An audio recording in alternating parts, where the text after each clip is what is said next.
Hey kids, Mr. Fly here, hope you're well. Now, if you're a fan of the FortNine YouTube channel, as I am, then you're in for a big treat because I've just been speaking for the last hour and a half or so to Ryan, who's the guy that fronts up that channel. It's an amazing channel, incredible production quality and great storytelling on it as well. And Ryan, who fronts the videos up, seems to be a really interesting guy as well. So a little while ago, I sent him a mail to see if he'd be willing to do one of my longer form interviews, and very graciously, he said that he would do so. So sit back, relax and enjoy this chat with Ryan from FortNine.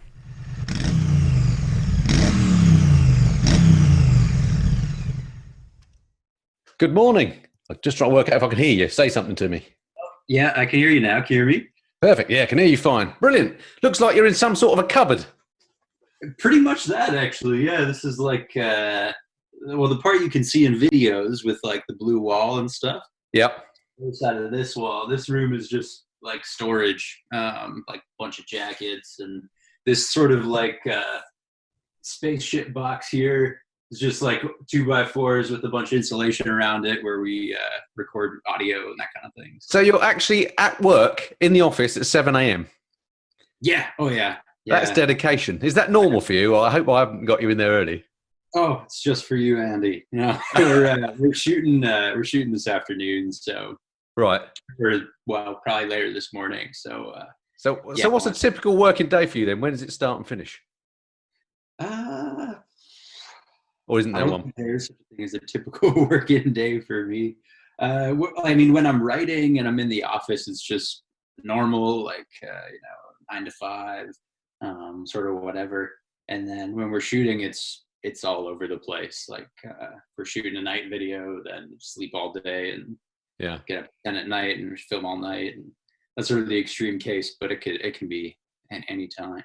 Fair enough. And how far away from the office do you live? Is it a trek for you? No, pretty close. Sort of by design. Like when I moved out to BC, I was finding a place to live and finding an office space at the same time. So I just kind of held off committing to either until I found two that worked and were close together, and then. Brilliant. That's half the battle, isn't it? Hopefully you'll note the effort I've gone to by... I have noticed that. And I've held off the beers, even though it's Friday afternoon here. Yeah. I'm assuming you'll be on the strong coffees. Coffee, yeah, exactly that. Excellent. So thank you very much for your time. I do very much appreciate it. I've been watching your vids for ages, so it's I'm sure you get this all the time, but I kind of feel like I know you. So that's good, isn't it? And I feel like I know you a bit too. That's good. That's good. So you're over Vancouver way, aren't you? Vancouver, yeah. Lovely. Beautiful city. I did go there once, but it rained. Oh, sorry, I cut you off there. So I'm notorious for speaking over people. I always get criticised for that. I was saying I have been to Vancouver once, but it rained. Am I right in thinking it's the wettest city in the world? I mean, it might be that. I doubt it's the wettest city in the world, but it's fairly wet. Certainly where we are. I'm up in North Vancouver, which is like apparently double the amount of rain that even Vancouver gets. Oh my word! So it's quite a bit. As a Brit, you're over in the UK, so you're should be well accustomed to rainy weather. Indeed, I am. In fact, I mean, we've been blessed with amazing weather the last couple of months. It's been a stunning spring. I don't know if you've had the same over there. Something weird's been going on with the jet stream. But today and yesterday have been like the first cold, horrible days. And given it's June now, very depressing. But there we go. So, I mean, it does limit. I mean, I get a lot of Canadian viewers on my channel, actually. And I get the impression that they tend to go into shutdown in the winter and put the bikes away for sort of 8 months. Is that what you do too? Not anymore. It depends what part of Canada you're in. So when I lived out in Montreal in Quebec, that's the way it was for sure. You actually legally can't ride a motorcycle for a good chunk of the year because they have a snow tire law where you need snow tires on your car. I think between I can't remember what it was now. I think it was like December 1st to April 1st or something like that. Oh, wow. And is that across Canada or just certain provinces, the northern ones? No, that was just Quebec. So the climate out there is significantly more extreme. In the winter, it's like -40, frozen, just like super cold. So you're not selling it to me. And you wouldn't be wanting to ride a bike in it anyway. No. I want to be outside and open my mouth in it. Yeah, exactly. In the summer, it totally swings the other way. It's like, you know, it can get like tropical hot, like plus 40, and you just be melting and That dying. is wild, isn't it? I went to another time I went to Canada. I went to Niagara Falls. Is that Quebec? Because it was the only reason I mentioned that is because it's the coldest I've ever been in my life. It was at the turn of the millennium. You remember the whole year 2000 thing? Sure, yeah, I thought everything was Niagara would gonna. be a great place to do that. And I remember putting my camera in the days when you actually had cameras that you used to look through the lens, and it felt like my eyeball was going to freeze the viewfinder. So I nipped back indoors again. Quick, thought that's way too cold. Yeah, yeah, that would be similar to like Montreal. That's in Ontario, but it's a similar climate. And it's funny you mentioned the filming thing because I always felt terrible for the guy who was filming for me in Montreal because the Yep. camera bodies are metal, and I always felt like Exactly. it was going to fall off. But Not good, yeah, not good. Anyway, it's fantastic to talk to you. So we better get to some questions. I don't know how yeah, long we've got you for, but I asked my patrons and members for some questions, and they've come through with loads. So we could keep you for half an hour or so. So I hope that's okay. very Um, good.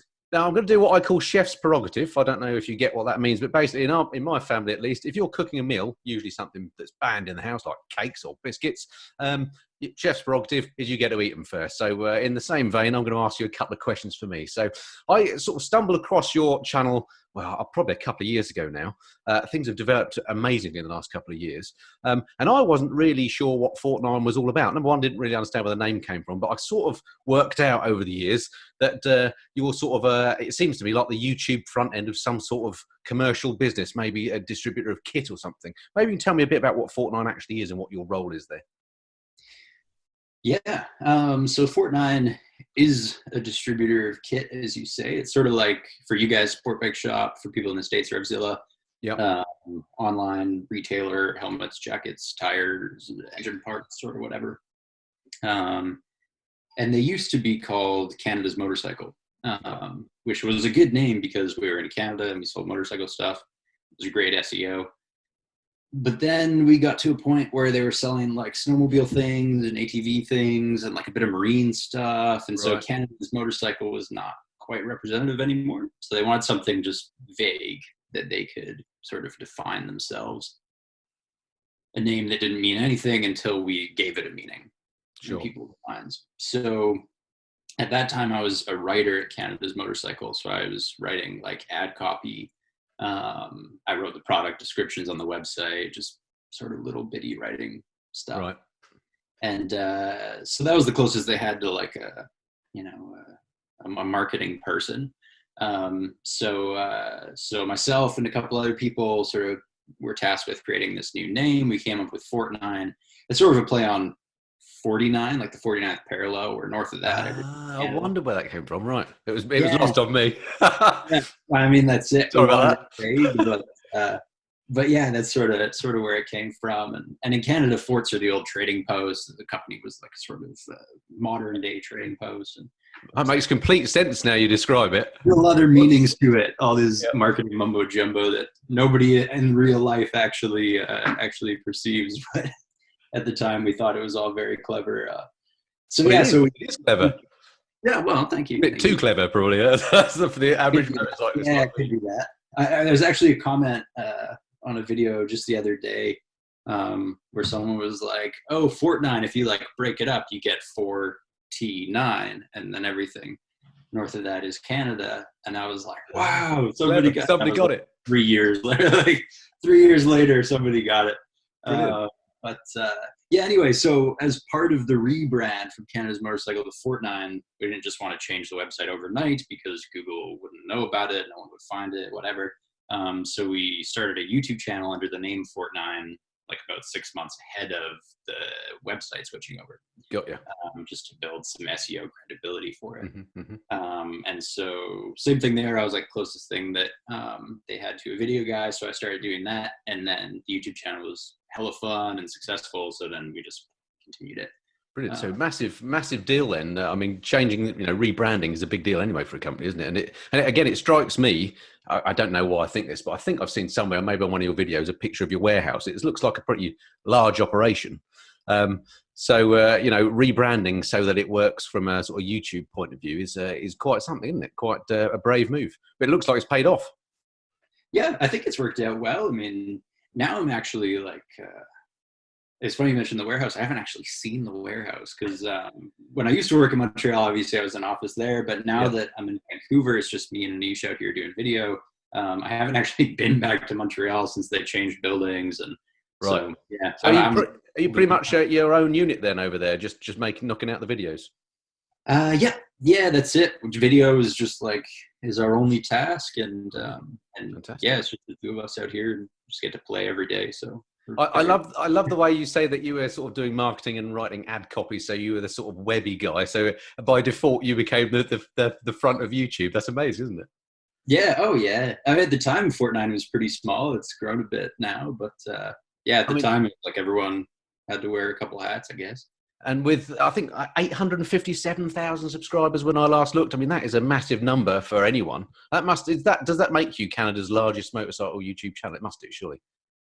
I don't know of any others. Yeah, it's certainly humbling to hear. It's yeah, it's a strange thing. Isn't it? It's incredible. Well, you did fully deserve it because you do an absolutely top job, and we'll have some questions that talk about that in a minute. I mean, your production quality is amazing, but we'll go into that in a mo. So while we're still on my chef's prerogative ones, now you're obviously a great rider.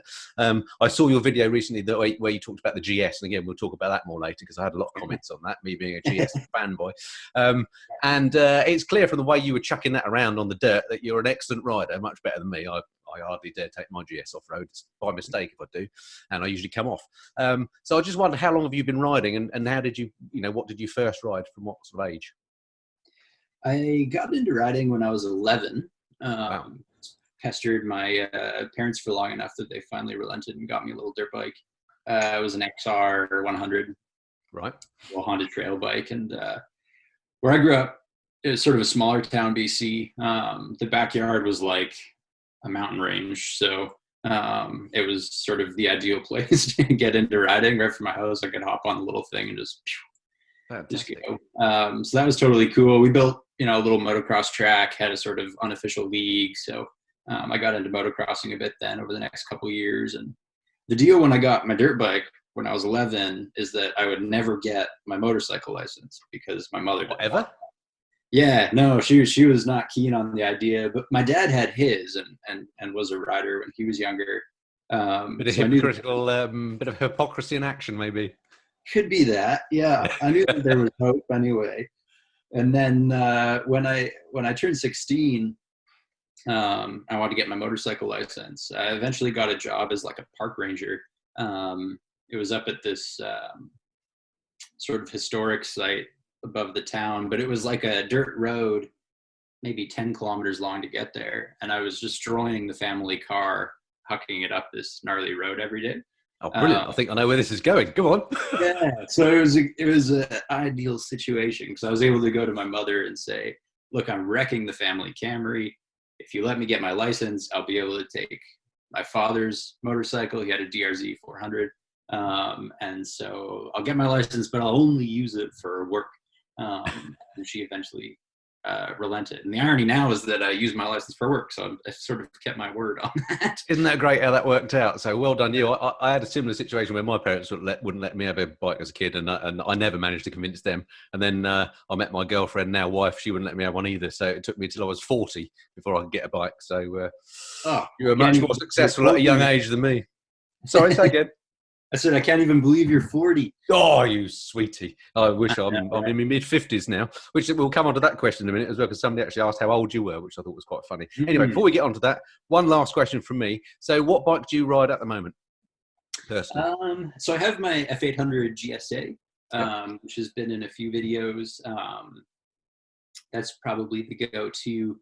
I needed something that was just middle of the road so that we could like throw a sport touring tire on it to test it. We could do some off-road stuff. It sort of fits any purpose regardless of what the video is. So did you manage to wangle that as a company bike then? Yeah, sort of. Excellent. Good move. Yeah, sort of like that. So that was very good. Great. I enjoy that. And then I have a 1975 CB360T, just like an old little Honda city bike, little twin. Yep. And 1970 Suzuki TC90, which is like an old two-stroke enduro bike. Oh, fantastic. That kind of scratches the old bike itch. Great stuff. So it sounds very much sort of off-roady, not really sports bikey, sports tourer sort of background. Definitely that. Yeah, I ride everything because I'm fortunate enough to have the Yeah, opportunity to yeah, ride yeah. everything, and I love riding everything. Uh, but if it was just me riding for myself personally, it'd be dual sports. Good man, good man, excellent. Unfortunately, I've come to that conclusion again due to age. I went out on my Ducati Panigale yesterday, which I love. It's a beautiful bike, but my God, after an hour, I could barely move. Yeah, yeah, you feel it. I mean, I don't have sport bike muscles either. Every time we get one to test, I'm like dying by the end of the week. Exactly. You feel cool for the first 10 minutes, and then you start to feel a bit stupid. But Yeah, feel fantastic. Yeah. excellent. Right, we better get to the proper questions then. So thank you for that. So as I say, these are coming from our patrons and channel members. So thank you for everybody that sent these in. First one from a chap called, I hope I get these names right, Renier van Art. Sounds like he might be Dutch to me. Don't know. Sounds like you nailed it. Because you've got a sort of Germanic background, I seem to remember, and your surname is Germanish, isn't it? Yes, yeah, Germanish. Yep. So My folks are you might be able to pronounce it better Canadian than a me. long way back now, but if you go back far enough, you'll find some German in there. Excellent. Well, we won't hold that against you. All right. So back to Radio's question. So he says, FortNine is a great channel, and Ryan creates amazing videos with sometimes mind-blowing content. Mind-blowing. Definitely my favorite. My question is, I'd love to hear about how Ryan got started on YouTube. I think we might cover this actually, Ooh, and the inspiration behind his special style, coming up with amazing content continually. A bit of history would be awesome. So I think we've covered that a bit, but he specifically talks about your style and the inspiration behind that. Is there anything you can tell us on that, or is it just sort of evolved? Sure, can definitely tell you a bit about that. I mean, when we started the YouTube channel, there were already great channels out there. I mean, Revzilla was already pretty big. There were a lot of motovloggers producing extremely popular content. So we knew from the beginning that we had to make something a little different. My rule with content is always, if you're not adding value to the world, then there's no point in doing it. Like, you can recreate somebody's really great video in a really great way, but if it's sort of the same, then you might as well not have bothered. I mean, everyone could just watch the first one. 100%. So you have to actually add something. Yeah. And so we looked at it and we were like, well, as a company, one thing we can do is throw a bit more clout behind production. That would be different.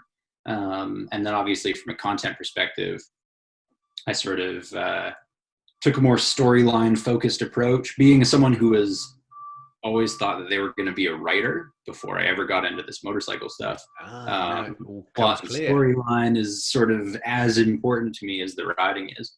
And same for Michael. Michael filmed a lot of the early FortNine videos. He's a brilliant filmmaker, and he was a film student, a total movie buff. And so a lot of the things that were true for me, like being more passionate about storyline and plot, style, artistry, drama, wanting to make people feel something, that was there for him as well as it was for me. Right. So I think it was just, yeah, in a way we wanted to be different, and also that's sort of just who we were. So interesting. That's very interesting. It absolutely shines through. I mean, one of the things I said at the beginning was that your production quality is amazing. And what I mean by that is really to do with the way that you tell a story more than the technicality of how great the shots are. It's that as well. I mean, these days, as you said, I mean, my channel's a bit rubbish in this respect because I'm a bit lazy and technically I can't do it anyway. But these days, even standard vloggers have amazing productions, don't they? With incredible editing and all the rest of it. I don't. Mine's a bit rubbish. But sometimes I find that's the detriment to the content. There's too much,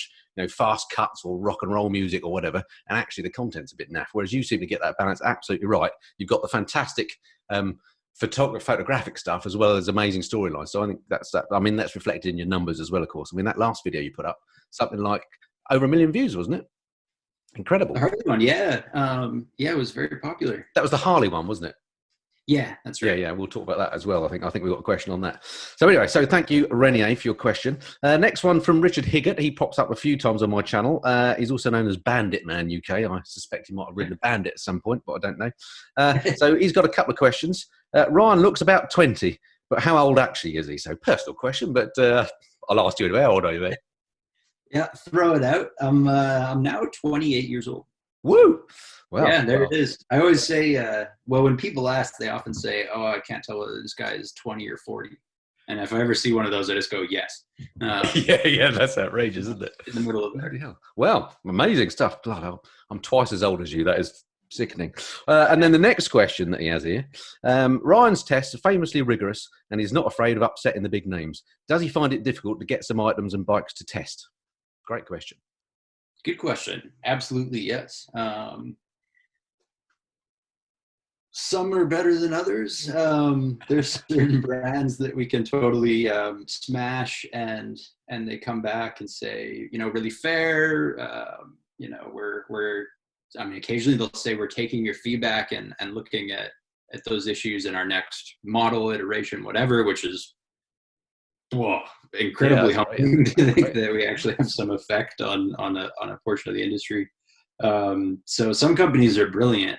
Senna, actually, the makers of the communicator, is one that we've pretty continuously just shot down. I'm more of a fan of Cardo units, but they've always been brilliant. And that's great, isn't it? It's great that there are manufacturers that do that, because I mean, well, number one, they'd be daft not to, because that you could put out more content that say these people don't cooperate with this, and that's going to make it look even worse. But that's good, isn't it? I mean, and once you get to your scale, I guess, and even at my limited scale, I mean, actually, I've got way more content than I can do anything with. I don't really, to be honest, I don't care if I upset a manufacturer, because there are a million more out there that you can work with, aren't there? So it's great when you get to that stage. It does mean you can be a bit more, well, you can say what you think, can't you? Not have to worry about it. So it's a great position to be in.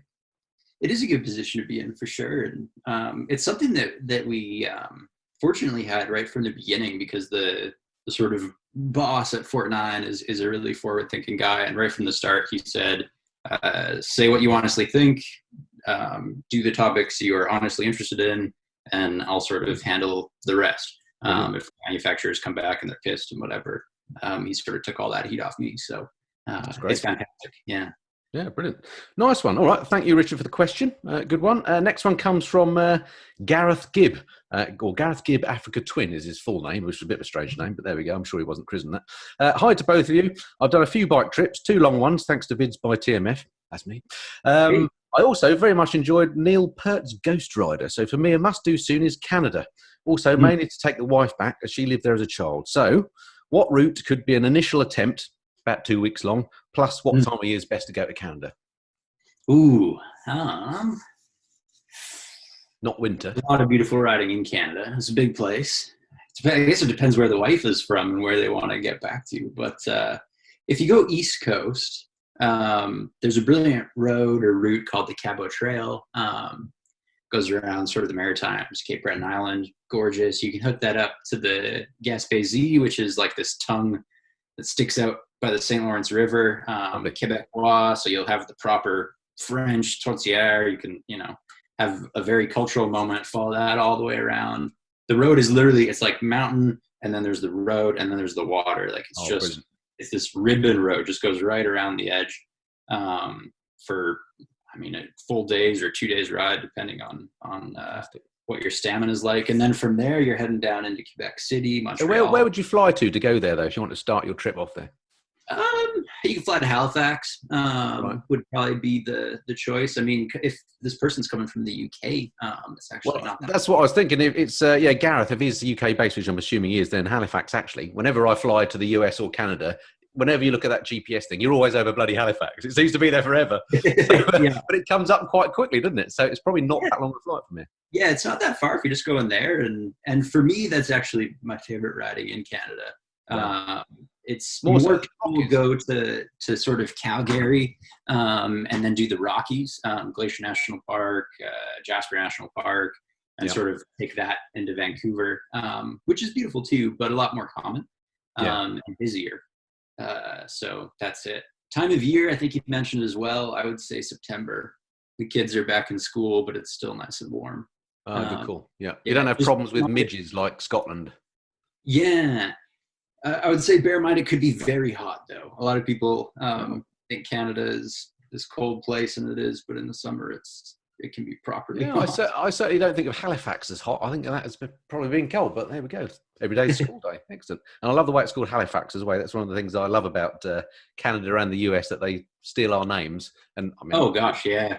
No disrespect to people in Halifax in the UK. I'm sure it's a lovely place, but it's not somewhere I've been desperate to visit. Whereas I'd love to go to the Canadian one. London, Ontario is just as good as the one you have. So. Surely not. I don't know. Yeah, London's in the UK is an amazing city, but it has its problems as well. But given I live on its doorstep, you never appreciate where you're at, do you, yourself? I'll tell you what will go better with this Canadian mug tea is some of those amazing maple cookies that you do over there. It, have you ever had those? I think they're called faux durable or something. Oh, yeah, yeah. Oh yeah. absolutely Yeah, beautiful. I maple, love those. So maple I might have to donut, you might have maple to send me a donut. box. Right, next question. So thank you, Gareth, for that question. So don't go to the Rockies. We've all done that. Go somewhere else. East Coast, shorter flight, much better idea. Next one, Trevor Mould. I've got a lot of time for Ryan. I would have loved to see your reaction to his GS 1250 shift cam vid. I knew this would come up. Now we can Maybe have a you two could head to head about the pros and cons. Well, this presupposes that I disagreed with you, doesn't it? ah, So I guess maybe you could explain for anyone that didn't see that video. Number one, they should go and watch it after this one. But what that video was about. yeah. So BMW for the 1250 basically didn't change anything except for they added the shift cam system and some more electronic faffery, things like hill hold control, which It's horrible. Anyway, it doesn't work well anyway on the Beamer, does it? But the shift cam, admittedly, a reasonably big change. It gives them variable valve timing, lift, and duration. It's basically two lobes on the camshaft. Lets them run the valves differently at low RPM versus high RPM. In theory, this is all a good thing. And the first half of my video goes into that. Theory is good. This is better. Yep. The reality is that it doesn't really achieve anything except for it burns less gas. And it ruins a lot of the low end torque because you're on this smaller lift cam for most of the sort of bottom end of the throttle. The place where it kicks in is rather obscure because if you just slam the throttle, it'll kick in right away. If you sort of rev up slowly, it'll come sort of mid in the rev range. It's not just based on the throttle position; it's based on sort of how you use it. Yep. And you're going so it's a little hard to say exactly what the shift cam does. It depends on what you're doing, but for the most part, in my opinion, it works to save gas. A bit of a moot point. You bought a 1200cc motorcycle. You have an oil tanker's worth of fuel sitting in front of you, saving gas. Probably not the first of your priorities. Other than that, it's a lot of complexity. Having the shift cam the way they've built it requires you to have an electronic actuator right there in the cylinder head, which just scares me from an engineering perspective. Yeah. Because if something did go wrong with it, it's sort of right there in your engine. When the thing is off, you can move the camshaft. Now, this was something that people sort of debated a bit in the comments, whether it failed in the off position, would it just stay where it was, or is there potentially some float in it? And grabbing it, it seemed like there was some float, which was a worry for me as well.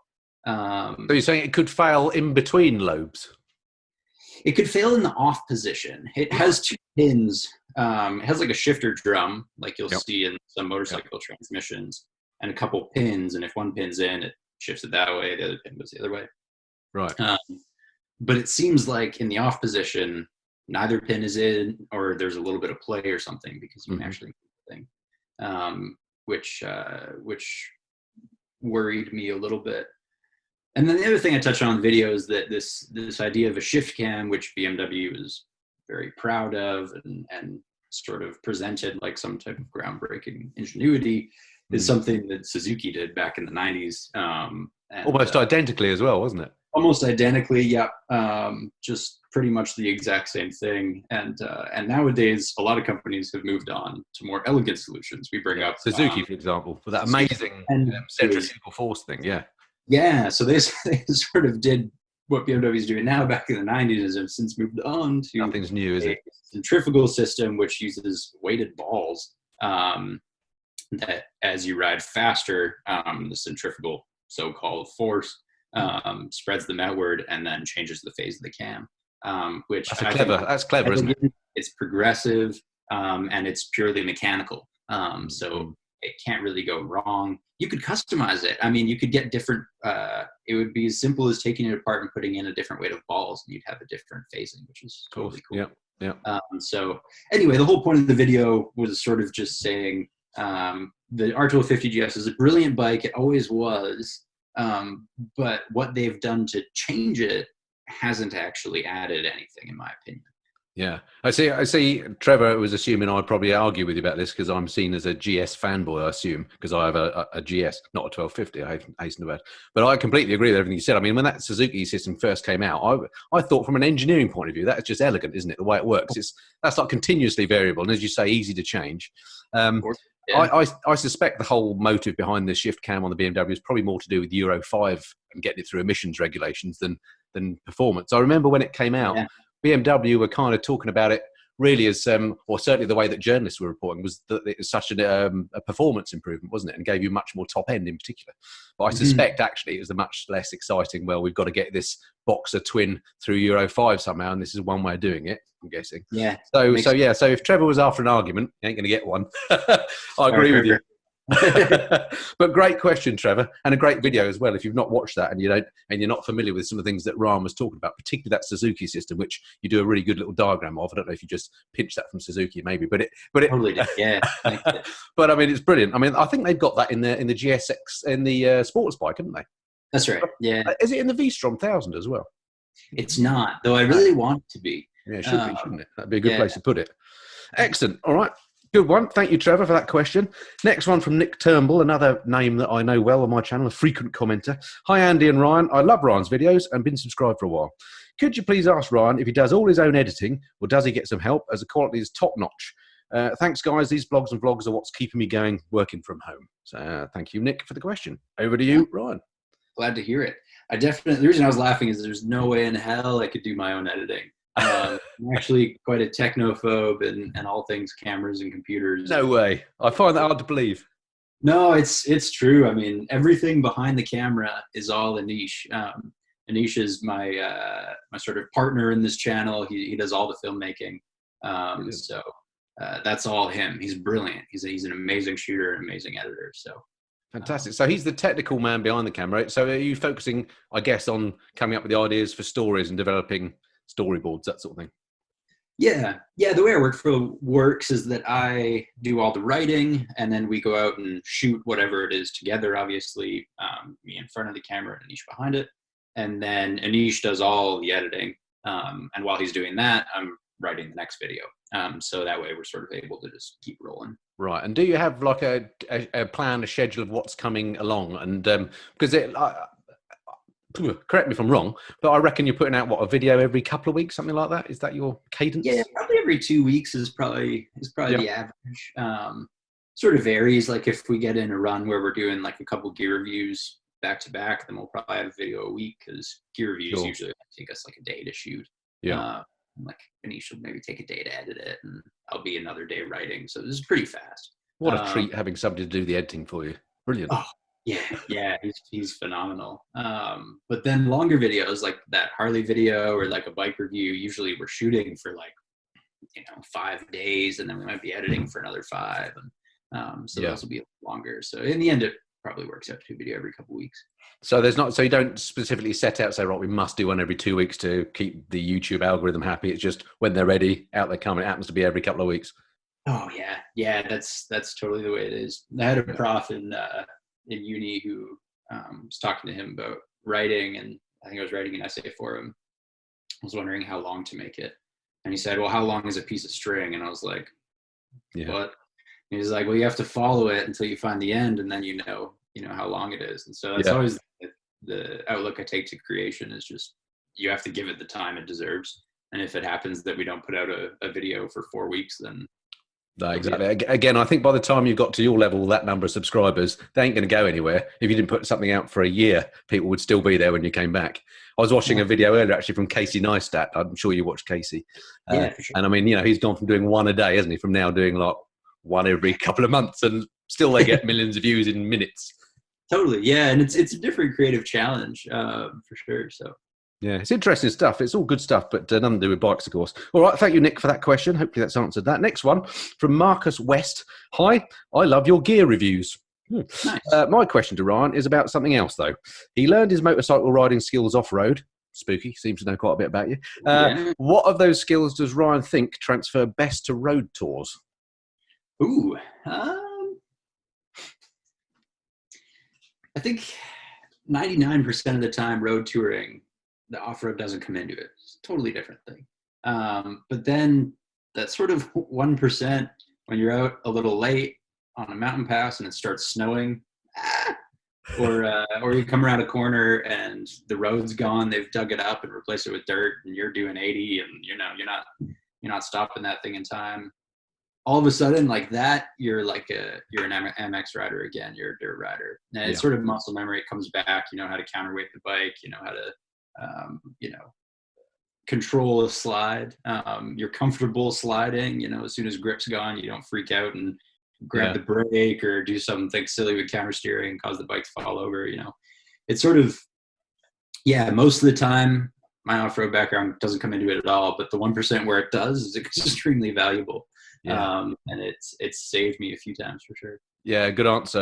And the same for me goes with doing like track days. I mean, I'm neither a big fan of off-roading or a big fan of track days, but I've done both purely because it makes you a better road rider, doesn't it?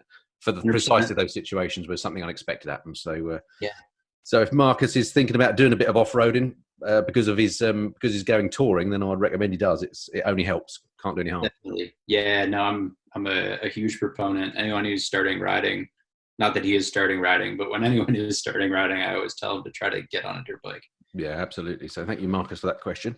Next one from Paul Harris. Love the FortNine channel. Looks like it's got 2 questions. Ryan, your channel has a wide range of motorcycle topics. Where did you get the inspiration from? So how did you come up with your titles and subjects? As I sort of briefly mentioned earlier, it's just precisely whatever interests me, which is which is very fortunate to be in that position. But when I come across something that I'd never heard of before or that I'm curious about, I don't understand something, I'll research the hell out of it because that's what I like to do. And if it turns out that research and reading process is interesting enough to me, then it'll probably be interesting to people on the large, and then it turns into a video. So that's kind of how it goes. Like the Harley video, for instance, I was planning to do a video on motorcycle macroeconomics, because it's just something that I was curious about. Global bikes, tariffs, things like that. And when I started researching that, the macroeconomics were interesting, but I started reading more and more about Harley, and the tariffs that have affected them recently, and then the tariffs that they sought out themselves back in the 80s, and a bit of their sort of share performance and the aggressive CEO swap that was sort of looming. And so I ended up being more interested in that. So I researched that more and more and ended up with this sort of Harley-Davidson killing itself video, which is not where I initially was looking into. Interesting where that led, wasn't it? Because that was a fascinating video. Yeah, it was super fascinating for me to make. Glad to hear that it was fascinating to watch as well. And did you get any negative feedback from Harley after that one? Haven't heard anything from Harley, so I might never hear anything from Harley. Probably that's a good thing. But that was a classic case of with your videos where the research and effort you put in showed through, because that again was not something that I don't think anyone's covered that I've seen. And I learned every moment of that. I was learning stuff. It was fascinating. So that was a great video. Next question from Paul. Kawasaki Ninja H2 and Triumph Bonneville are my favourites. What's yours? Have you got a current favourite, the new bikes? Are we talking about favourite bikes or favourite videos? I don't know, actually. Good question. Let's go with both, just in case. All right. Favorite. Let's go with favorite videos. Oh, I'm glad Paul likes those ones because I like both of those ones too. Those are near and dear to me. I think my favorite write that I've ever done, the Harley video, I enjoyed a lot just for how enjoyable that research was. And then there's an old video on the Kawasaki, what's it called? Versys 300X. Right. That I think is one of the better writes that I've ever done. I'll have to look this one up.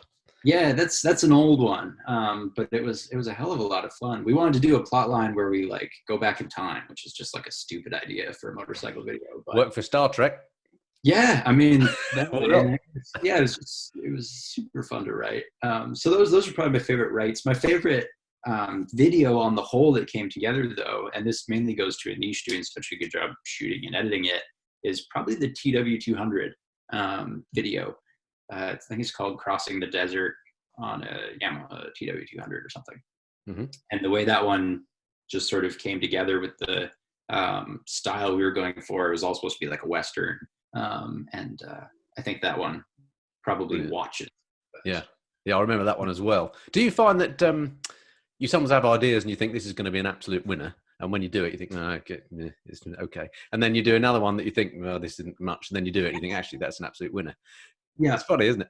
I 100% find that. It's very much like, I mean, even now where we've put out like quite a few videos, you'd think we'd have a decent idea of what's going to do well. You'd think so, wouldn't you? No. Even still, like, you throw it at the wall and sometimes it sticks and sometimes it doesn't.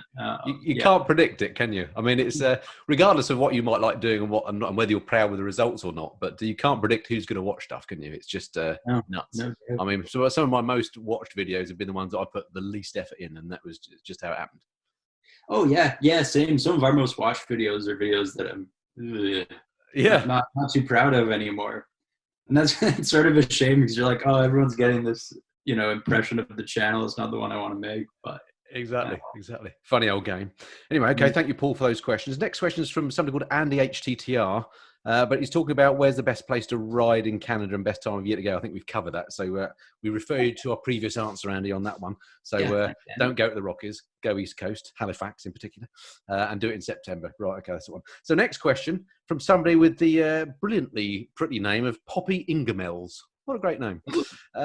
I assume it's a she. If it's a he, I commiserate. He said, or she rather. First off, thanks to Ryan. I'm in the UK, but I'm a huge supporter of FortNine. I actually purchased an Icon Tarmac, not its replacement, based on Ryan's review. There we go. My question: given FortNine is primarily about supporting a retailer, does Ryan feel they could do more with the channel and expand? For example, tours abroad. Do you feel constrained by being a retailer? Certainly not constrained. As mentioned earlier, from day one, they were like, total freedom to you. Brilliant. Do whatever you like. So I'm not constrained. Love FortNine. I wouldn't want to change anything here. As regard tours abroad, I mean, cool job. You sort of, I don't think, there's a lot of people out there who are probably happy to tour people around on motorcycles. That seems like a good gig. What would be more interesting to me, actually, would be trying to think about how we might make that more accessible to people. Like, it costs a lot of money, I wonder about like virtual tours where you sort of, and if we could create a product, a video, something for free, where people could vicariously live the ride, get excited about the ride, but also learn what would be necessary to go and do this themselves, and then go and repeat it. That would be like the ultimate success if people would actually go out and ride these things that we were showing them. That could be cool. There's definitely interest there. Yeah. It's a different, I think the tour thing is a different audience, isn't it, altogether? I mean, again, on my channel, I try and cover a variety of stuff, so reviews and tours and things like this interview and the odd live stream and newsy stuff, just to try and attract different audiences. And you just notice from the people that comment and where the views are coming from the analytics and stuff, that you're getting different people each time, aren't you? So it's another audience, isn't it? And the thing is, in your case, being in Canada, it's such a stunning country anyway, isn't it? Why would you want to ride anywhere else? I mean, I've pretty much done all my riding in Canada because it's brilliant and so expansive. I mean, there's a lot of it, isn't there? Life, you won't have to ride the same place twice. Exactly. Am I right in thinking Canada, landmass wise, second largest country in the world? After China, I assume. Or Russia, maybe. Or is it Russia? I don't know. Russia, perhaps. Well, it's somewhere near the top. So, somebody will tell us. Excellent. All right. Thank you for that question, Poppy. Next one, Daniel Lopez. Actually, he asked what was the video Ryan liked to make the most, and what was the hardest. So we've covered which one you liked the most, but what did you find the toughest to make? Ooh, the Ural video, probably. We got that in Washington in December, and the entire time it was raining, which is completely our fault for shooting it then. I mean, what do you expect in Washington in December? And we wanted to get these glorious shots with some of the volcanoes that were down there. I think we shot around, which ones did we use in the end? might have been Rainier and St. Helens. Anyway, they're really high up, like glaciers, snow, pouring rain, freezing cold. Again, like totally awesome. I have to always be careful not to complain. Like I can come home from a 16-hour workday, soaking wet, frozen to the bone, and my wife would say, "How was it?" And I have to say it was fantastic because I did spend the entire day playing around on motorcycles. So the shoot was fantastic, but it required some stamina. It was very brisk, and the weather wasn't cooperating. The other one that was like that was a video we did on destroying a KLR 650. Also December. I had written like a bunch of like water crossings and like just stuff where at the time I was writing it, I was like, this will be awesome. This will be so exciting. And then I'm like, oh man, now I have to go and do it. And it's hard work, isn't it? Yep. Yeah. But again, still fun. But those two, probably. Brilliant. I get entirely what you say about not appearing to complain because, I mean, what a great job you've got, you and I. And so, yeah, it's all relative, isn't it? But it's not all easy. Let's just put it at that. Right. Thank you, Daniel, for that question. Next one from somebody called D Simon 9. He says, again, we've touched on this a bit. Have you ever done the adventure riding? If yes, where did you go? And would you take large displacement or small displacement bike for an adventure? Which is probably the better question because I think we've covered the first one a bit, haven't we? Large or small? What wins for you? Small. Always small. Yeah. It comes down. There's a basic question that faces every sort of dual sport or adventure rider, which is, would you rather sit for 8 hours on an uncomfortable seat with no wind protection on the highway, underpowered, or would you rather spend 8 hours trying to wrestle a 600-pound bike around a trail where it doesn't belong and you're not getting anywhere and you're exhausted and you got to pick it up every time you drop it. You drop it all the time. And the answer for me is that I'd rather sit on the highway for 8 hours. To me, that's not so bad. Whereas riding the big bikes off road, which I love, and it's totally rewarding. And when you get out the other side, you feel like a boss. Yeah. But if I'm going on a big adventure, I'm taking a small bike. Yeah, I 100% agree. As an owner of both a GS and a Honda CRF, in the dirt, I know which one I'd rather have. Once you picked up a GS twice in the same hour, you've pretty much had it. I mean, that's tank balance. Yeah, and then you have no muscle left to ride the thing. You never really drop it more. It's like this vicious cycle. Yeah, it is. It is. It's a shame it has to be like that. But at the end of the day, bikes are a bit like, handbags and shoes. If you're a woman, I guess. They're there for different bikes for different purposes, and I completely agree. But I haven't thought of it like that before. That's. I think I'm with you. I'd rather sit on a motorway on my CRF for a couple of hours than have to wrestle the GS for a couple of hours down a dirt track, for sure. That's a great answer. Thank you, D Simon 9, for that one. Next question, Richard McCord. Hello, Richard. Thank you for your question. He says, probably a bit of a silly question. No such thing as a silly question. But does Ryan have a degree in mathematics? Because some of his videos are fascinating how he works out the stats for product reviews, e.g. the chain loop comparison. Thanks. Yeah, there you go.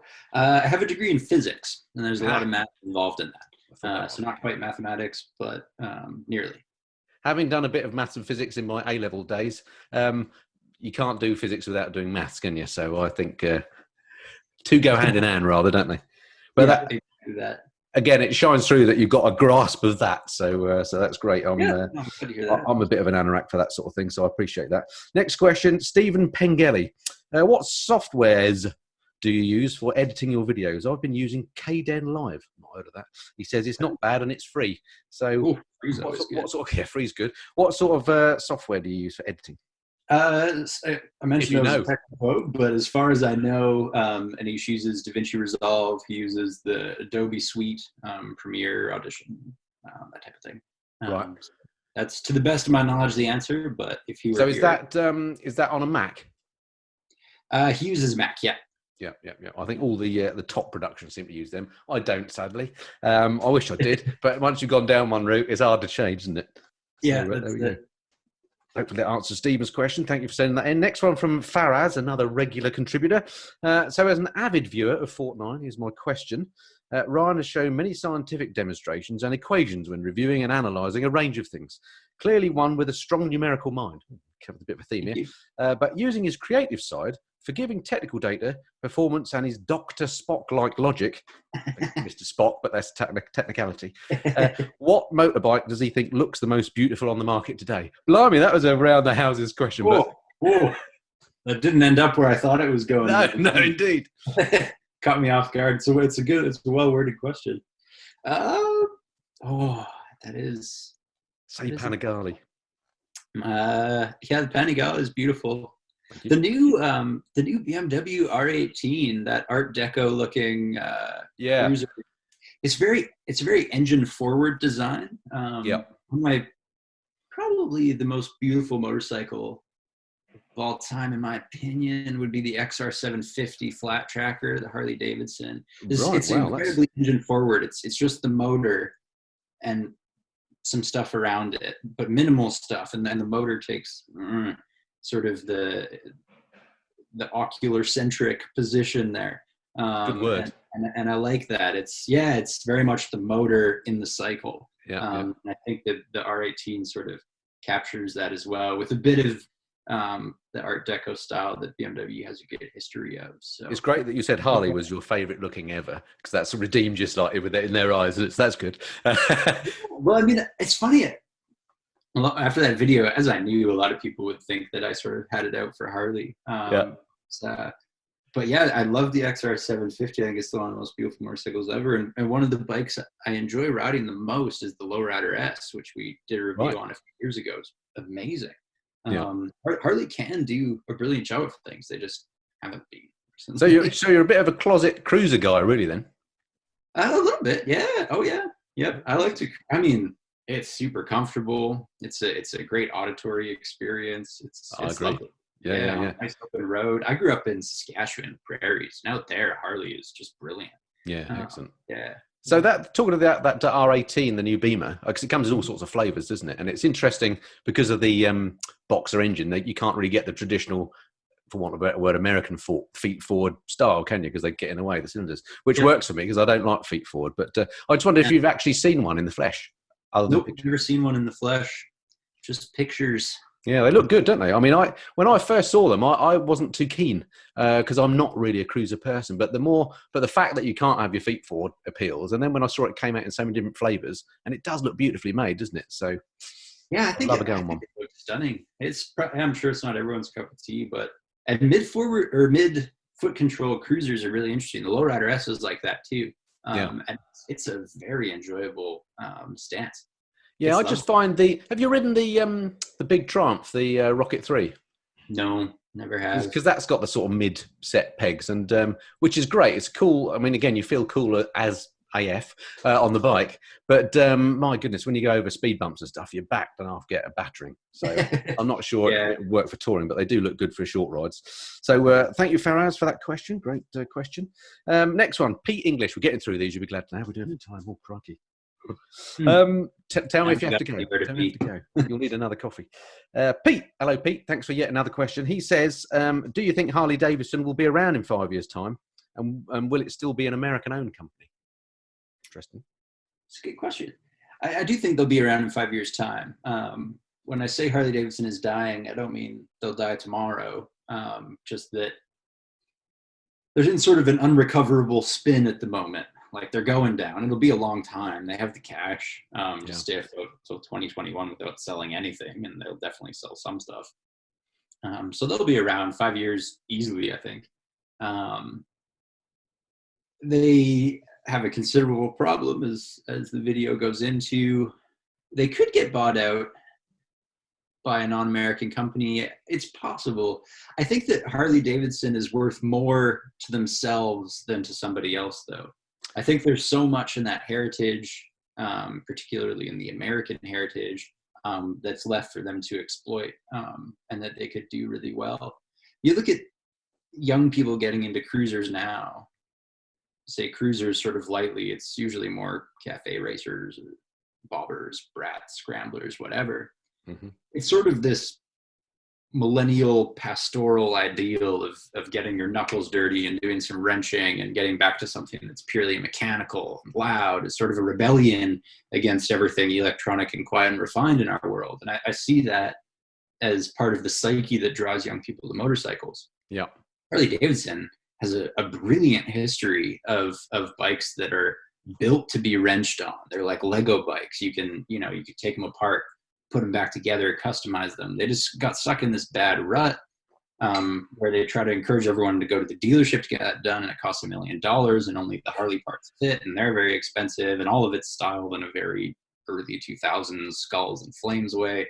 Yeah. It's not very popular. And so, but the core of that I think is really valuable. I mean, if they came out with a bike, a Lego bike, right? Like start with the toolkit. Give me a toolkit with 6 pieces, comes with the motorcycle, and then from that toolkit, build an entire motorcycle that you can take apart, do every job on this bike with those 6 tools. It's easy. Encourage people, buy this for $5,000, go home, immediately take it apart, get your knuckles dirty. It's purely mechanical. You can make it whatever you want. I think that would sing with young people. I think it would. And with Harley-Davidson in America, it's even better. That's what their heritage is. So I think they're worth more to themselves than to anybody else, and I hope that they don't sell. But yeah, I mean, I agree. I mean, and that would be a great if they went down that sort of more back to basics route and made them more accessible, particularly to young people, because they are expensive, particularly here, as you said, with especially the new tariffs and stuff that are coming in. yeah. Yeah, that would be great. And then this whole sort of, for want of a better word, sort of hipster movement, it definitely appeals to that crowd, doesn't it? So yeah. And also the American heritage is just so strong with Harley, isn't it? If they were bought out by somebody else, there'd be an absolute outrage, wouldn't there? Yeah, I don't think it would go well for them. No. The fact that they already make bikes in Thailand and I think South Africa and places, I mean, that doesn't go down well with Americans, does it? So, I mean, they only make them for other markets there, don't they? It doesn't. Having said that, the people that are very, the people with which that's very unpopular are typically people who are probably not going to buy another Harley. They're a little older and they've probably bought their last one. So yes, it pisses them off. Should Harley care? Probably not. Yeah. Good point. Okay, great. So that was a great question from Pete English. Thank you. And Pete always comes up with one that's a little bit searching. So this time he said, if price and worth are the same thing, how come priceless and worthless are completely different? Well, let me take this one, Ryan. I would take issue with you, Pete, that price and worth are the same thing. I would say it's worth is probably a synonym for value, and price and value definitely aren't the same thing. So I think, therefore, that makes your question invalid. But the first one was good. Try harder next time, Pete. Yeah.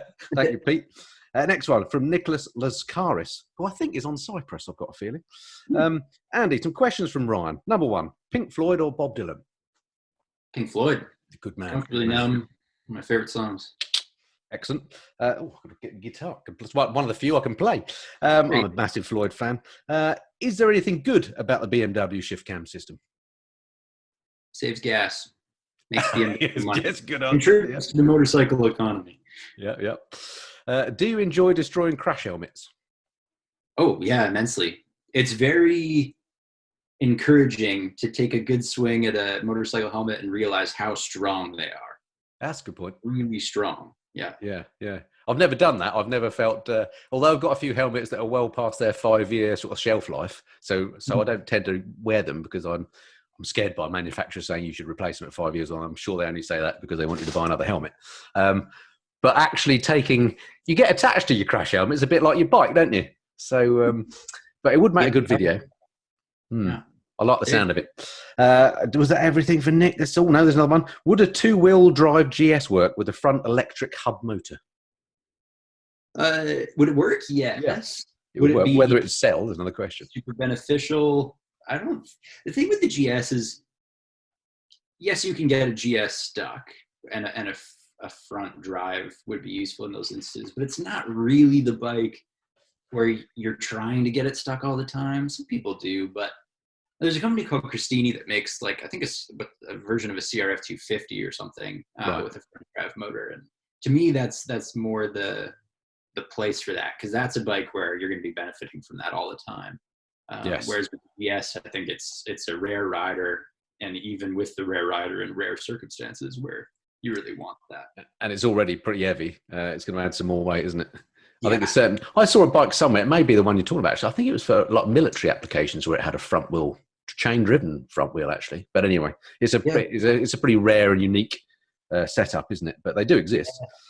All right, thank you, Nick, for that. Brilliant. Next one from Mr. Bob. Hello, Bob. Nice, or Rob, I should say. Nice to hear from you. Another subscriber of FortNine here. Has your channel lost support from any manufacturers after a slating of a review, i.e. Senna versus Cardo? I think, again, we've covered this, but... Yeah, a little bit that we've covered, but the answer is yes, definitely. There's a lot of manufacturers now who just want nothing to do with us. Wow, that's terrible. Gear. The thing with gear is we just buy it every time we review it. Yeah. So it doesn't matter that manufacturers. To be honest, I try not to talk to manufacturers of gear ever, so I wouldn't even know the ones that are open to talking to us and not, because I just don't reach out to them. I just buy it. Yeah. So the gear thing is less of an issue. Bikes, can't afford to buy bikes every time we want to review them, so we try to get press ones. And there are Yeah. some manufacturers, KTM, Yamaha, Kawasaki, brilliant. We can sort of give them a negative review, and they'll go out of their way to get us the next bike. Super cool. That's Other great. manufacturers, BMW, Honda, don't want anything to do with us. And several others. I could go on a whole rant, but That's interesting because my experience, and obviously it's the difference maybe between the Canadian branches and the UK branches, but are completely opposite, with the exception of KTM, who've been brilliant to me as well. But if you took all those ones you named and you reversed the roles, that's how it's affected me. Interesting. Yeah, it's. I mean, I think every like BMW Canada is their own thing. Honda Canada is their own thing. Yeah, So yeah. their country is probably different.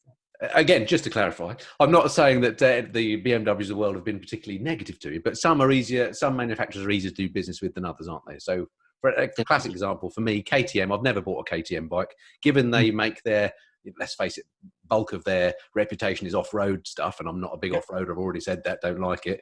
I've slated their bikes on a number of occasions on their looks, because I don't really like the looks of them, yet they cannot do enough for me. So, I mean, I just think that's amazing.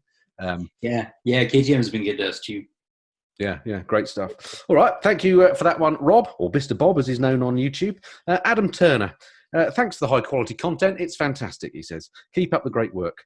I like this next bit. You and TMF are both extremely influential people in the motorcycle community and industry. Hey, look at this guy. Maybe. If you could change one thing in the motorcycle industry, what would it be? Blimey. Good luck with that one. Press launches. I would get rid of them entirely. I never go. We get invited to some. I think they're terrible. They just wine and dine you, and what do they call them? SD card launches or whatever. They basically give you your story and your photos and say this, and if you say anything negative, you can't come back. So I'm completely with you on that. I don't do them. But I wish they didn't exist, because if they didn't exist, for the price they spend flying everyone to whatever Morocco and feeding them and giving them a nice place to stay and taking them out, blah, blah, blah. For that price, you could just send all these people the bike, and they have it for a month and test it in their own environment, and which would be much better. Yeah, I agree. Which would be better. So, yeah, I would just get rid of press launches, but I don't have that kind of clout. Yeah, that's interesting and refreshing to hear you say that, because obviously I know a few other YouTubers and a lot do go to these press launches, but I mean, I don't go for a number of reasons, because number one, it seems everybody does the same video. I assume because they're given bits of video. Again, I don't want to be beholden to bike manufacturers and feel I have to say good things because they've bought me a nice glass of wine the night before. Plus, also, it takes a lot of time. My time travelled and been places, in my case, I'm knocking out a couple of videos a week. I need to make 2 videos a week. So if I'm away for a week and I get one short video the same as everybody else, not worth it. But so yeah, I'm not a fan of those. I was just thinking what I would change in the motorcycle industry generally. I think what I would do is somehow change it so there are more women and more young people riding. And here in the UK, try and change up the how we're seen as a community. I don't know what it's like. It'd be interesting to hear what it's like in Canada, but we're not. We don't get good press in the UK, particularly at the moment. We're seen as a problem, given we're an overcrowded little country full of cars on the roads. You'd think that actually motorcycling would be a good thing to encourage. But the government doesn't even include us in their transport policy. And with things like people that have noisy pipes on their bikes and with all this COVID stuff going on, not we might there. And the fact that you're not supposed to go out your house, but in the, you can hear on a Sunday afternoon four-cylinder bikes bouncing off the red line. It just doesn't sound good for us. So I, that would be nice to change. What's the image of bikers like in Canada? Do you find it's negative generally or positive? No, I think it's neutral. There's as many positive connotations as negative ones. I think it's the same. Some people think bikers, they think loud pipes, they think someone doing 200 kilometers an hour down the Sea to Sky Highway gonna kill themselves or kill somebody else riding like an idiot. They think bikers, Hell's Angels is like a reasonably big thing in Canada, unfortunately. So there's negative stuff, but then I think most people, when they think of motorcyclists, it's just regular people, you know, your dad, your brother, your wife, you know, just regular people out for a ride. It's Yeah, yeah. yeah. Oh, good. Well, that's good to hear. Okay, so maybe I need to come ride in Canada more. Okay, Yeah. next question. I'd love to actually. I mean, I've done that typical Rockies trip, but I did that in the car. Amazing that was. But I do fancy the idea of the short flight to Halifax. That's going to go on the list. Yeah, yeah, yeah. Right, next question from Plymouth Jana. Been following Ryan and FortNine since the start. Love his unique presenting style, and he really seems to give an honest opinion of products and manufacturers. Brilliant video on the BMW R1250GS variable valve timing. That one obviously has gone down a storm. Can you ask Ryan if you got any grief from the GS community rather than the manufacturer about posting that? We know they're all a bit of a sensitive bunch. What were the comments? Yeah, I do get a little bit comments on the video. If you go, it's funny, comments under videos are usually very positive, and I love that. You know, thank you very much for commenting on our stuff. But when I want a more even opinion of our videos, I'll search it out on like R1200 forum. Where someone will share it, and then I got the opinions of all these BMW fanboys who aren't necessarily fans of FortNine.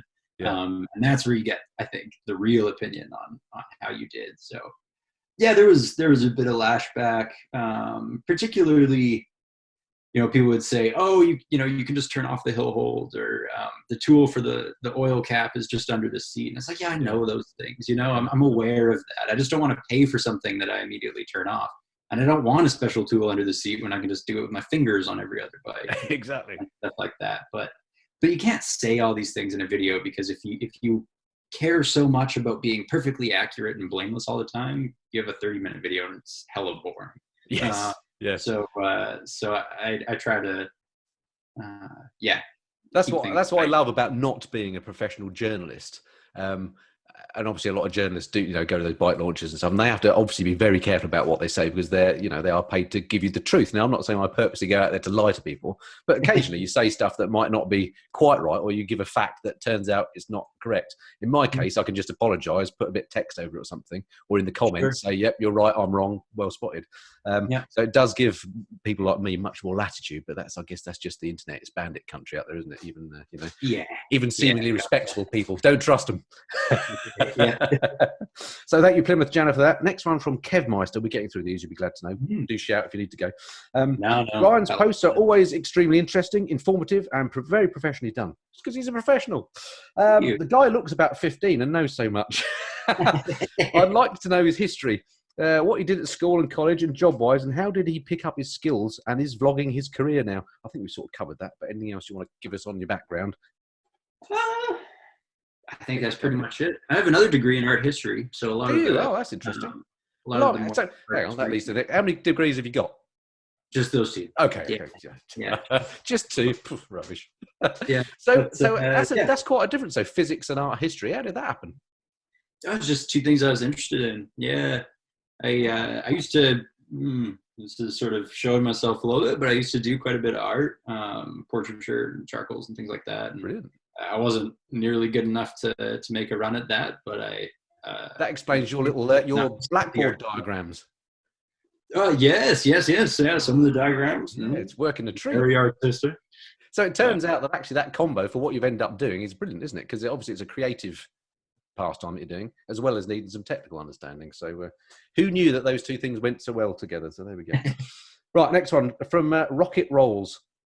I don't know what the emphasis is. Anyway, since Ryan is Canadian, I'm curious to his thoughts on the international camaraderie we're seeing around the world in the biking community, and the influence the European standards are having on motorcycle manufacturing. I hope it doesn't sound too deep when you ask it. So that's an interesting point, actually, because we hear a lot over here about Euro 5 and stuff, and I do wonder, because I guess the European market in terms of population is quite big compared to, say, Canada. Do you have to put up with those European standards? Because you're sort of Europe has some sort of, or Canada has some sort of agreement with the EU, doesn't it, in terms of trade? Yeah, and I mean, in the global age we live in, if a manufacturer is going to make a bike that they want to sell in Europe, they'll have to make it meet Euro 5. They'll just sell the same bike over here. So occasionally we end up with bikes that are a little more watered down than they actually need to be for our market. But there's no hard feelings about that. Generally in Canada, the the EU and the Euro regulations are seen as good, advanced. The EC helmet rating is far superior to the DOT, and Yeah, I'd agree with that. and that's sort of, we like that. The new ECE rating actually has a rotational element to it, so they're taking into account like the number of radians per second on the different axes that your head does in a crash, because that's a huge part of the brain injury criterion. It's called the BRIC, and it's new, and it's more accurate representation of brain injury. They used to use the head injury criterion, the HIC, which is like outdated. It's from the 70s. That's still what Snell uses. DOT is like based on something even older than that. So the new EC rating has this rotational component, which is amazing. It involves much more expensive lab testing, but it'll do a better job of ensuring prevention of things like concussions, the rotational movement of the brain inside the skull, things like that. And it might bring certain technologies like MIPS, like slip planes in helmets. I was going to mention that. Like last year or the year before, I saw a couple of helmets that started to have that, but it doesn't seem to have got a great deal of traction, has it yet? But maybe with that new regulation coming in, it will do. Yeah, it'll be interesting to see. I know that they've set it at, I think, 10.4 kiloradians per second is like the limit, and you need a brain injury criterion comes out as just like an even number. It's 0.78 is like the maximum for that. Yeah. Where it's at now, I ran like a couple sort of hodgepodge numbers on this for a video that I was thinking about doing. Might not actually do, but it looks like most of the helmets on the market are going to pass this new ECE rating anyway, right? With MIPS or without different proprietary slip planes that makes you wonder if whether they've purposely done it that way. Well, that's it. I mean, they don't want to bring out a standard that makes 80% of helmets on the market unsellable, because the manufacturers would revolt. Much as I'd love it if they did. Yeah. Something that the FIM might be doing, but we sort of talked about that in another video. Yeah. But anyway, I think when manufacturers go to make a brand new helmet that they don't know if it will pass anyway, they might be more inclined to actually pay MIPS for the technology, put it in there, or develop their own, because there's no doubt that technology is a huge benefit. It does definitely attenuate rotational impacts, and that's interesting. Yeah. Anything that makes you safer has got to be a good thing, isn't it? But brilliant. Okay, great. Thank you for that question. Who is it who asked that one? That was Rocket Rolls. That was. Thank you. So next one, Donovan Wiley. Absolutely brilliant. You're doing an interview with Ryan at FortNine. Amazing. 2 exclamation marks. As Ryan is a BMW F850GS rider, what does he think of the new F850GS? Haven't ridden it. Can't really say very much about it. But the main thing that I'm thinking about that might give me apprehension is that they moved the gas tank to the front. If I'm correct in that. Whereas the very top heavy bike. It's a heavy bike. Top heavy. Yeah. I found it as a GS, 1200 GS rider going on the 850. It's a lovely bike with that new TFT and all the bells and whistles of the bigger bike. But I found it very top heavy, much heavier to move around than the big GS for that reason. Yeah. That's interesting you say that, because that's totally my worries. My favorite thing about my bike is that gas tank low and in the rear. So you get in sand or mud, it's just weighted perfectly. Yeah. Close the front, grabs lots of traction. You can just. I wonder why they changed that, because that makes such great sense, doesn't it? Because KTM did the similar thing, didn't they, with the 790 Adventure with the tank actually at the front, but low. Down low at the front. Yeah, I don't know why more people haven't done rear tanks like that. I'm not sure what the engineering. Maybe it's expensive. Makes a lot of maybe there's more pumps required. I don't know, but anyway, it makes sense from a weight point of view for sure. Anyway, thank you for the question, Donovan. Next one, Alan Black. What does Ryan enjoy most about making videos and riding motorcycles? Crikey. What's not to enjoy? I'll just say it's exactly as much fun as it looks. I think our videos look fun, and they are that fun to make. Yeah, brilliant. Good stuff. Shouldn't be legal, really, riding motorcycles. It wouldn't be these days if they're, would they? It's a great thing to do. Right, next question from 2 Wheels, 1 Leg, which sounds a bit worrying. I'm very impressed with the production values and unique ideas for Ryan's road test. The Vitpillen 701 and H2 SX spring to mind. How long does it take to produce a video of that sort of quality? So you'll start to finish. Longer bike reviews, usually I'll be 5 days researching and writing. Although back to the how long is a piece of string thing, sometimes it goes on for 10 days, 15 days, depends how interesting the topic is. But usually 5 days writing, we'll be shooting maybe 5 days, and then Anish should be maybe 5 days editing. So because his editing and my writing overlap, it results in that 2-week turnaround. Sure. Yeah, I was going to say, yeah. So it's not just an in-series thing, but that's interesting. Yeah, they take longer to make than people think, don't they? Basically. Wow. Yeah, they do. For like a 10-minute video, you're looking at many hours of shooting. Yeah, indeed. Okay, thank you. Next one from Steve Dunn. Hi, Andy. Here's my question. Hi, Ryan. Firstly, I would like to say thanks because after watching your review of the TCX Rush waterproof boots, I went and bought a pair. Didn't say whether you bought them from you. And they're the best boots I've ever owned. Secondly, your videos look super slick. Do you have, I'm only asked, you've answered this already, but I thought I'd give you the question because it's a great question. Do you have a big crew of people who help you out with things like research, production, etc.? Yeah. 2 of you. A crew of 1. His name is Anish. He's a crew unto himself. You need to get him in front of the camera so he can take some of this praise. He's been in a few, like, it's always hard to persuade him, but there's been a few where he's taken a role in front of the camera. It's amazing these days. I think off the top of my head. Oh, our Christmas videos. So like the KLR 650 and the Ural video, we take a little like family photo. Now you mention it, I remember seeing him in a couple actually. Yeah. It's incredible, isn't it? That with the technology that we've got available today. Well, number one, just the internet, and then the cameras, etc., that we've got available to us. That a crew of 2 can look to someone outside almost as good as a Hollywood movie production. Isn't that amazing that you can do that? Yeah, it's come down a lot. Like we, the first drone that we had was very expensive and it was huge and it shot sort of okay video. And we finally crashed it into a river, catastrophic, pieces everywhere. Oh, the shot would have looked amazing too. It was like the snowed in river. It was like a tunnel of ice and oh wow, going through. It was beautiful. And the drone is only as good as your willingness to risk it, right? I mean, there's no sense in the drone if you're not willing to fly it somewhere where it might die. Anyway, so we killed it, and the drone we replaced it with was like a quarter the price, shot better video, shot 4K. It fits like inside a backpack. Yeah. And that's which drone do you use? It's just cheaper. It's a DJI, and it's the little one. Yeah, the Mavic Air, is it? Yeah, that seems about right. Yeah, the little black one. It's the same as I've got. They're brilliant little drones, aren't they? Amazing. Yeah. No, for someone getting into like content, you don't have to spend a lot now to get good stuff. Obviously, the skills is another thing. I mean, yes. Yeah, you need someone who's absolutely brilliant at what they do, or you have to get brilliant at. I thought erroneously with the drone thing. I thought, well, how hard can it be? I've got a pilot's license. I can fly one of these things. No, very wrong. The 2 didn't translate well, I have to say. Yeah, a little different. Yeah. There's more to flying drones than meets the eye. And I don't know about you, but in this country now, I mean, it's getting harder and harder to fly drones anyway because the regulations and you have to register them and all the rest of it. So it's starting to get difficult. But there we go. Another question. Right, next one. AD Goldspink. Good stuff. Looking forward to this video. Question for Ryan. Have you ever encountered any difficult situations or comments from other drivers or riders when you're out making videos? That's a good question. Ooh, I mean, definitely when you're making YouTube videos, you sort of have to be a pirate and just go out there and shoot what you want to shoot. And occasionally that means that a bylaw officer or somebody who's,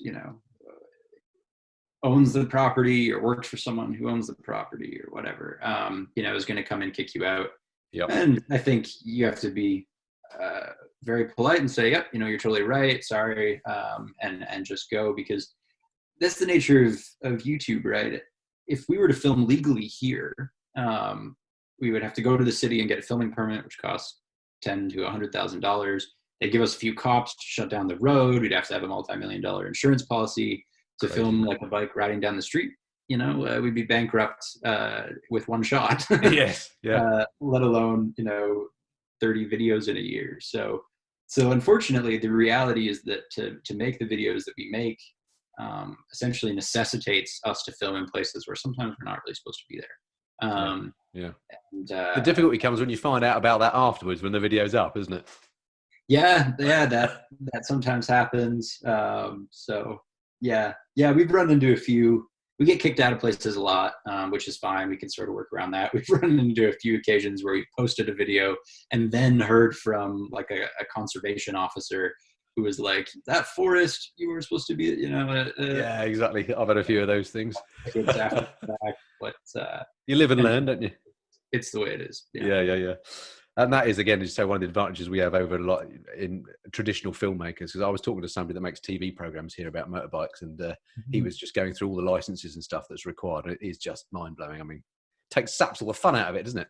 Yeah, it's a totally different thing. I think eventually we'll probably have provisions in the law for creators like you and I. There's a lot more of us now. But it's another case of the law being behind technology, isn't it? Yeah, it takes time. Okay, thank you for that, AD Goldsmith. Great question. Next one, another Adrian, assuming AD's an Adrian. My question for Ryan is, did you always set out to have better production quality than competition as a differentiator, or was there another reason? Like I said a little bit before, in the beginning, we knew we had to add value to the space, so we looked at what was out there and wanted to make something different. Production was one thing that we could do to create something a little different and a little new for people. So yeah, I would say we did. I think very successfully, because again, as we talked a bit about the front, there's a lot of people that come up with stuff that looks amazing, but really is kind of a copy of other people, usually Casey Neistat.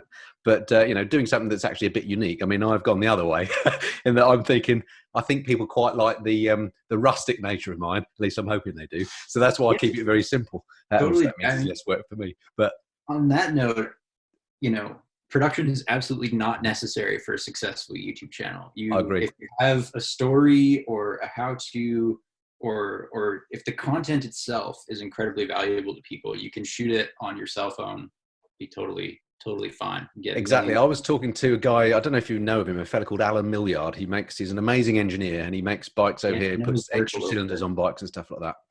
Yeah. And he's just started a YouTube channel, which is doing amazing things. He's getting millions of viewers a month, and average of a couple of thousand subscribers a day. So he's stratospheric. But he shoots and edits and does everything on a single iPhone. I mean, the guy's a genius anyway, but it just shows you. Not surprised. yeah, exactly. Okay, next question. Getting through them, you'll be glad to hear. Another 4, I think. David Browning says, I have a question for both of you. I recently bought a new V-Strom 1000. And I think it's a fantastic bike, as nearly all owners do. However, the V-Strom always seems to get lukewarm reviews from the press. It seems unless a bike has a TFT dash and it automatically gets downgraded. You've both reviewed this bike. TMF, you seem to agree with my findings, but Ryan wasn't keen. Why do you think the motorcycle press rate the V-Strom less favourably than all others? I wouldn't say I wasn't keen. I owned a V-Strom when I was in Quebec. It's a fantastic bike. I would agree with his assessment on it. It doesn't have the TFT. It's not the most technologically advanced bike, but it has everything you need. The engine is phenomenally fun.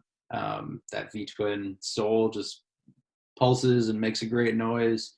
Fantastic to ride off-road. It's a little lighter and thinner between the legs than a lot of adventure bikes. 19-inch front wheel, less than ideal, but now it has spokies on it, which is, more compelling. I think you can do pretty much anything you want on a V-Strom, and it'll cost you about half the price. I was going to say, price is the next thing, isn't it? Of great value for money. I mean, that's what struck me about it. Phenomenal. Yeah. I mean, I'm not sure I agree with Dave when he says that the press give it lukewarm reviews. Not that I'm classing us as the press necessarily, but I think it's just, again, like we said before, there are horses for courses, different bikes for different folks, aren't there? And if you want a bike that is not seen as, top of the range premium, then the V-Strom sits in that category, doesn't it? It does everything you need, but not with all the bells and whistles necessarily. I think fundamentally it's a great bike. And I've been riding a few older bikes recently, and it's made me realise actually just how good older bikes without all the electronics are. Assuming that just because it's got all the latest bells and whistles makes it good isn't necessarily true. No, that's one of the things that annoys me actually with a lot of journalism is if something's missing something, it's automatically a bad thing. It's like, oh, it doesn't have a TFT, it doesn't have this. It's like, well, did you want one in the first place? Because that's expensive and it's heavy, and XYZ. Exactly. If you don't want that stuff, it's a benefit not to have it. Exactly. My favourite one at the moment is keyless ignition. What's that all about?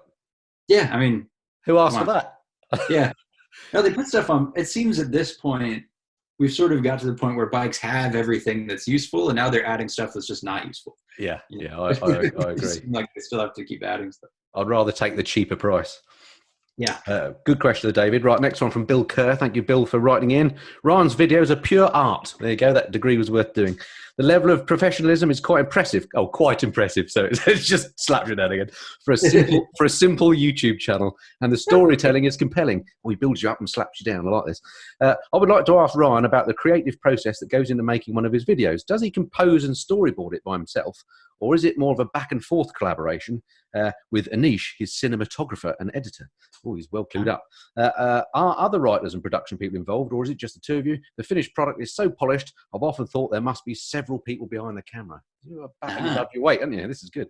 Yeah, I appreciate that.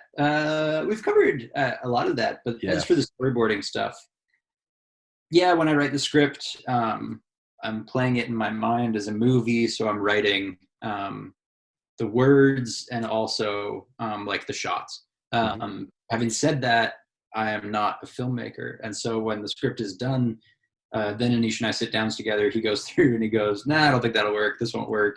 You know, we should do this instead." Da, da, da, da. So then there's a lot of input from him, and then we go and make the thing. So a little bit of both. Yeah, excellent. Okay, thank you, Bill, for that question. I think we've covered that one royally. Next one, just I think one or two more. Son of Henry. Well, actually, he's asking about the backstory of the Harley video again. I think we've covered that. So if you don't mind, Son of Henry, we won't go there again. But thanks for writing in. Good question. Yeah. Jim G asks, if Ryan could only have one bike for the next 5 years, what would it be and why? Ooh. KLX 250 Kawasaki. We had one to review a little while ago. It's exactly my type of motorcycle. It's pretty cheap, fuel injected now, totally reliable. Literally will never go bad on you. But it's sprung well and it's super light. The clearance is great. So you can go and ride that thing like an enduro bike. For the test, we went and did some like Black Diamond enduro trails in Squamish. The bike handled itself fine. Not the fastest thing out there, but you can totally crush trails on it, which is my favorite thing to do. So if I were to choose a bike for the next 5 years, it has to be something like that you can ride aggressively on the trails. Having said that, the KLX 250 on the highway, it'll sit at 120. It's not too stressed. The engine is super smooth, high RPM, but it's happy to hang out there and whisper quiet, like nice, almost like electric bike quiet, which I really enjoy. I've never been much for a loud exhaust. So that's especially if you're hitting the trails. Yeah, especially in the trails. It's a simple, affordable, extremely capable bike. Great. That's good answer. Yeah, sounds good to me. And then last but not least, not from anyone except me, this one, just really what's coming up on can you tell us what's coming up in the future on the channel? Have you got any big ideas, or is that all secret? No secrets. Depends when you publish this. It's going up on Monday, so we're recording this on Friday, so it's going to be quite a fresh one. Okay, so by Monday, I think the best used motorcycle to buy video will be out. Oh, nice. That's pretty much finished. That'll do well, because I'm always being asked about used bikes. I think that's a good one to do. Yeah, it was an interesting one, and that was sort of born out of COVID. It's hard to get press bikes right now, so we did a shout out to the community, and people came through. The community is brilliant. I mean, literally posted like a shopping list of bikes that I wanted, and people pulled through and let us ride around on their personal machines, which was super cool. That's great, isn't it? So that video's there. I've got a bunch of gear here for different reviews. We have one on motorcycle gadgets you don't need. Oh, good. They're quite cool, but you don't need them. I wanted to make it sort of as a response to YouTube in general, which stresses me out. It seems like it's this hall of mirrors designed to keep people buying instead of making, and watching instead of doing. And so I wanted to make this video. These are cool gadgets, but you don't need any of them. It's just a little about that. What else do we have?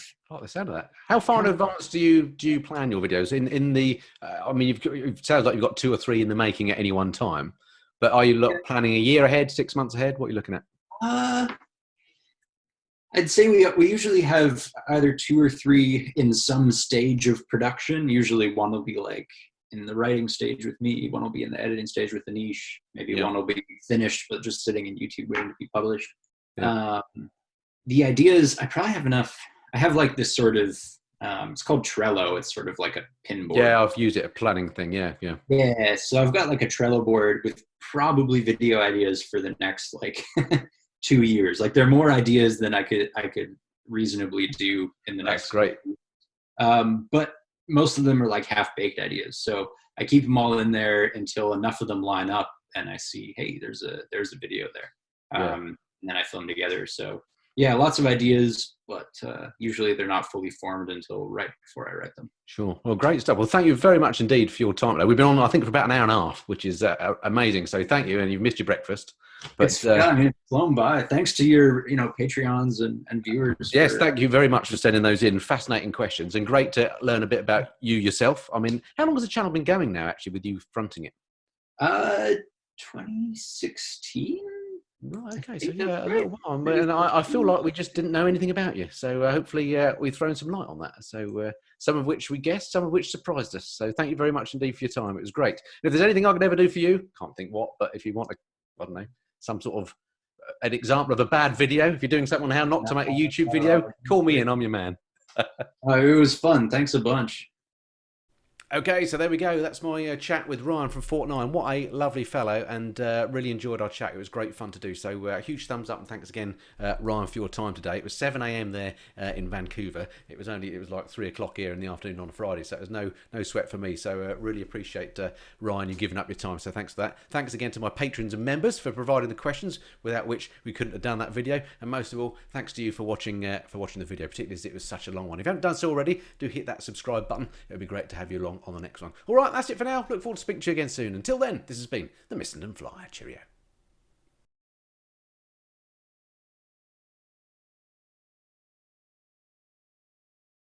All looks good to me. Excellent. Just wait for Ryan to join then. Hope you can see and hear me okay. I think I might have got my time zones wrong. Hey Siri, what time is it in Vancouver? In Vancouver, Canada, it's 7:03.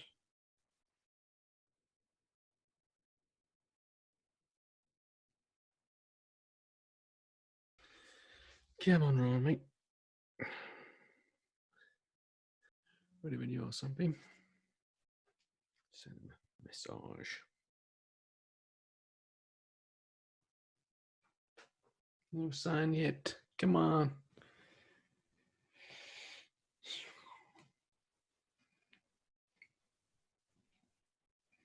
Aha, just downloading Zoom. See you shortly then.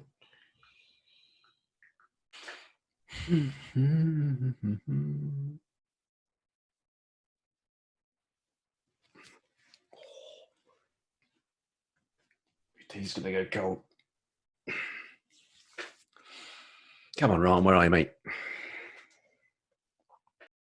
Fun to chat with you. I know you from your videos, so like I feel like I know you a bit. But it's great that when you meet people that when they're actually basically the same as you sort of expected them to be. Yeah, that is kind of nice. Yeah, I'd say the same for you. Like you're the same in your videos as you appear here. I mean, it's strange how some people apparently aren't, isn't it? But it's great to hear, particularly if you like the person. It's not so good if you think they're a bit of a knob end. Yeah, and there's plenty of those on YouTube, aren't there?